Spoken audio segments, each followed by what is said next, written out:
PNP live debate. Kevin Samuels says black women are ugly. Women don't commit to marriage, man.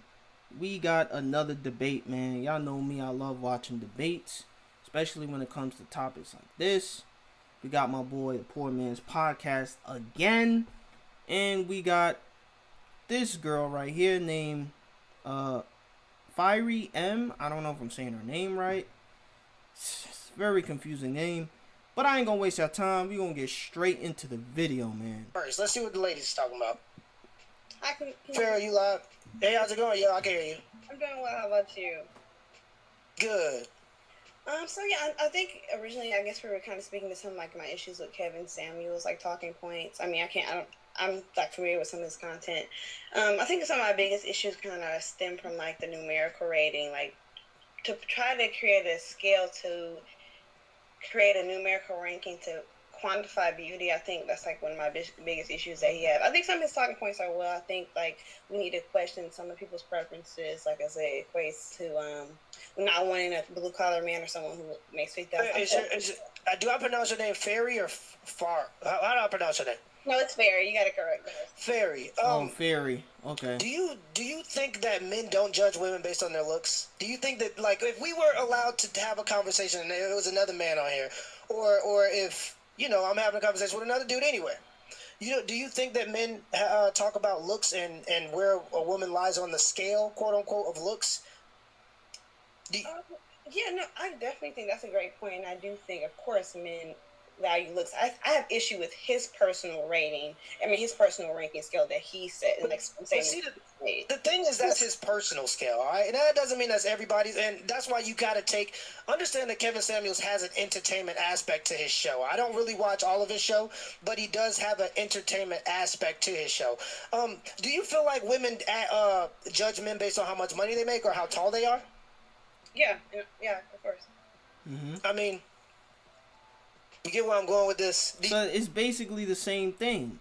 Just like how a dude will judge a woman based off her looks and her beauty, a woman will do the same thing by judging a man off of his status and how much money he makes. So it's the same thing. It's just the same thing could be applied. It goes both ways. So I'm really just trying to figure out what is the point that she's trying to make. Is she saying that men can't have preferences? Is that what she's saying? You feel me? Is she saying that men can't judge females, but it's okay for females to judge men? No, if females can judge men, then men should be able to do the same thing. It should go both ways.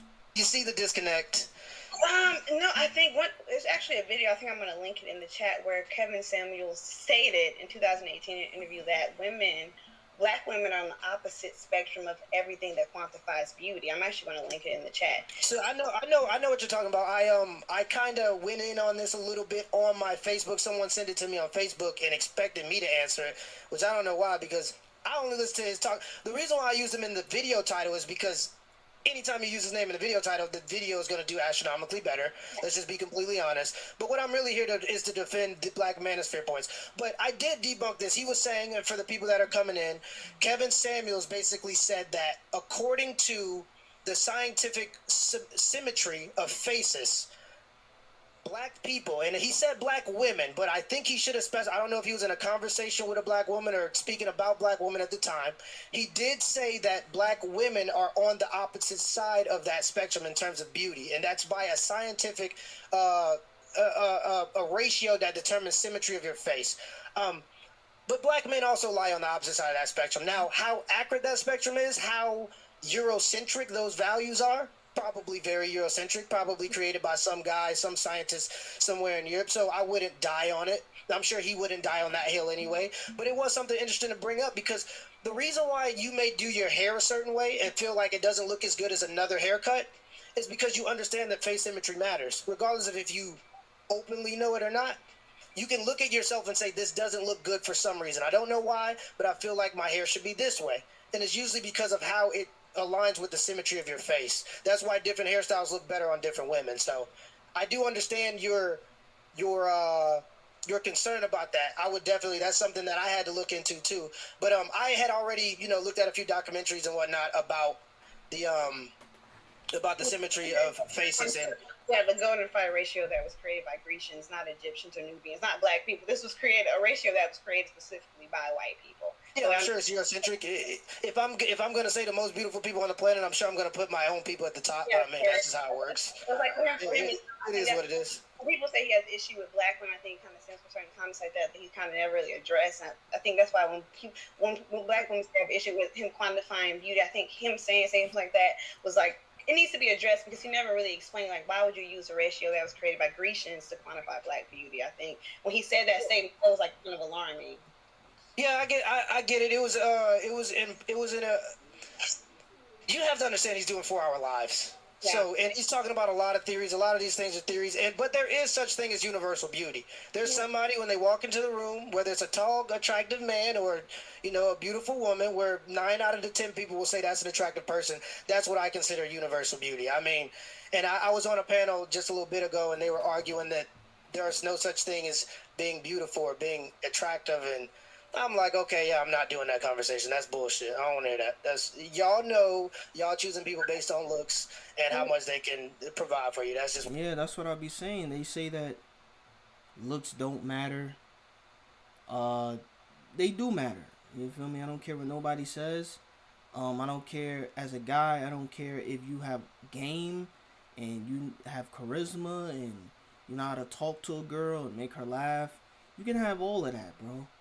But if you don't have the looks, my guy, it's just not gonna cut it. There are some few exceptions, but usually most of the time, it's just not gonna cut it. You get what I'm saying? That's why I always tell dudes, looks matter. Looks are very important. You have to understand that. That's why it's important to take care of yourself. That's why it's important to eat healthy. That's why it's important to work out. You get what I'm saying? I cannot stress this enough. All these type of things are very important for a man and a woman too. It's important for everybody. I don't understand why this is so hard to understand. That's what it is. But I appreciate you for having it. Do you have any other things you disagree with? One thing too, I know that you brought up early in the show, and I had to set them in the chat. What is the issue with only 23% of black women wanting relationships? Like, what correlates that issue that only 23% of black women? Like, what's the issue? What's your issue with that statistic? Well, because that means we don't have group economics. Mm-hmm. And group economics is the reason why we're failing.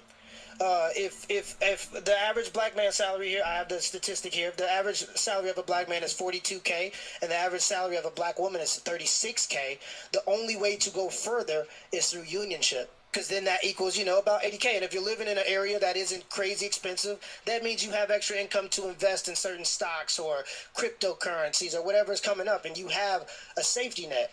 You know what I mean? So the reason why we're losing is because we have no unity. We're not together.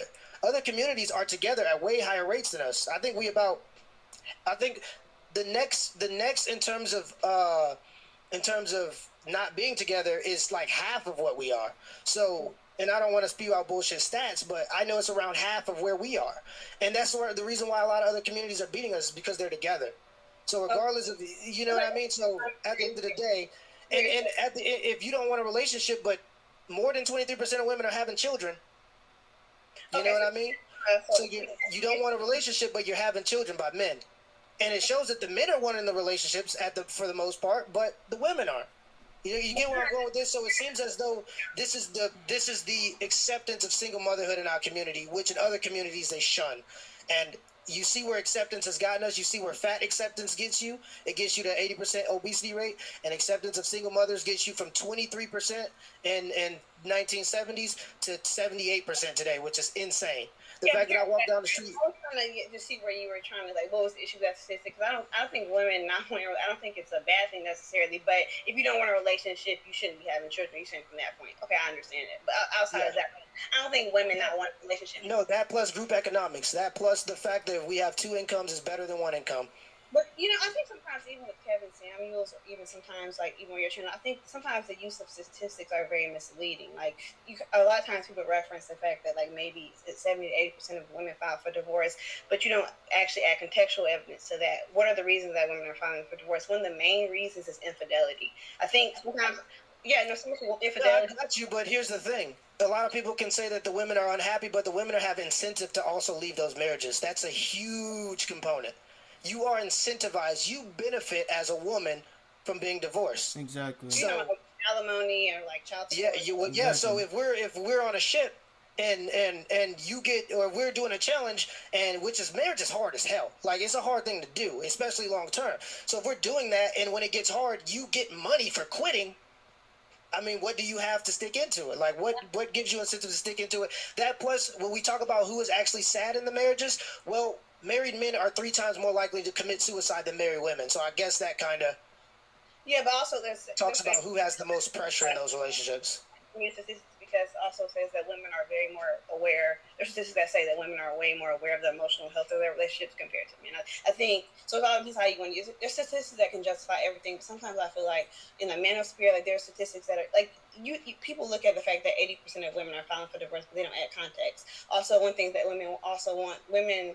Another main reason that I looked at is women also want careers, and I think that that's something that kind of is an issue, because it's like if you do want to work, you don't want to be a traditional housewife, that creates a lot of tension in the household. So I think that's another component. Like, we're not contextualizing statistics, we just blatantly use them. No, I agree, but I just told you why the 80% filing for divorce rate is probably valid in terms of them just being discontent with where the relationship is and wanting more. Black women are also the highest consumers of social media, and we know that social media leads to depression, anxiety, and women specifically, and it makes women less content with their current situation. It makes them feel like they should go and get more. So Yeah, I think when you think about that sentence as well, one of the things that men always think about is like alimony or child support. But if I, like, from my viewpoint, if I was a man who's making $200,000 a year, I wouldn't marry someone who's making 30 or 40 and complain when I have to buy alimony, when there's women who are making 6 figures that are in a comparative income as that I am making. So they wouldn't. She's missing the point. She's missing the point. She's missing the point. Men don't marry women for their income. So, all right, I'm gonna give y'all a scenario. I'm gonna give y'all an example. If I make 200K a year, right, and I marry a woman that is only making like 50K a year, the most, and then God forbid she decides to divorce me, right? I should not have to pay her alimony. I should not have to pay her any kind of money. She's the one that decided to quit. She's the one that decided to quit and be like, F it, man. I can't do this no more. She's the one that decided to quit, man. And because she chose to quit, I gotta pay her money. How is that fair? It's messed up. And you know, these females, they try to act like they don't know what they're doing when they do that, but they know exactly what they're doing. They know they're gonna get money out of divorce. That's why most women initiate divorces. They initiate divorces more than men do. You know what I'm saying? So, and the reason why men don't initiate as many divorces as women do is because men don't get no incentive out of divorce. We don't get any benefits from divorcing, but women do. You get what I'm saying? So it's like, you know, I just wish people would understand that, man. If you were marry someone who's in a similar, economic state that you are in, you wouldn't have to pay these boatloads of alimony. Because when it comes down to who's makes the most money, so if I was making 200K as a man, I would be kind of looking for a woman who's making maybe a similar income to myself. I wouldn't want to marry someone who only makes 30K. The problem is this. The problem is this. Only 70% of professional women are, or 70% of professional women are single. No one wants them. Because what you have, when you have $200,000 and you make $200,000, your concern isn't usually more money. You already know how to go out and get, and you're probably building that income. Okay, so your concern isn't money. You need someone that's able to manage a household to protect the heir to your throne. That's what you're concerned about. So a lot of women believe that the more money they have, the more they should have access to men, and it's just not true. Yeah. Unfortunately, when you have more money as a woman, you shorten the pool of men that you actually want to date, because generally speaking, men or women want men that make just equal or a little bit more than them. So Yeah, You know like, what I'm saying? Like, it's just you're limiting your pool. 200K. Most people make around 50, make average amount of money. So that was an extreme amount. I mean, most people make, even men, what's women like 30, average around 30,000. Men make around 50,000. I think, are those like similar? I think those are the right statistics. So I mean, people aren't really even making 200K. So I feel like if you're making 50,000 and you marry someone who makes 30,000, I mean, that's comparative income. That's not an extreme jump. So yeah. Right. Yeah. So it's just there are a few things that a lot of people say these statistics, and that's why I have this show open, because a lot of Yeah, so that's the end of the video, man. That's very interesting. It wasn't really a debate, it was more like a discussion. Basically, everything that Poor Man Podcast said is correct, man. You know, it's just very simple. It's not rocket science. It's not hard to understand. Basically, the more money you make as a woman, the lesser your options are going to be when it comes to men. You get what I'm saying? No man wants to be with a woman. No real man wants to be with a woman that makes more money than him. And that's just facts, ladies.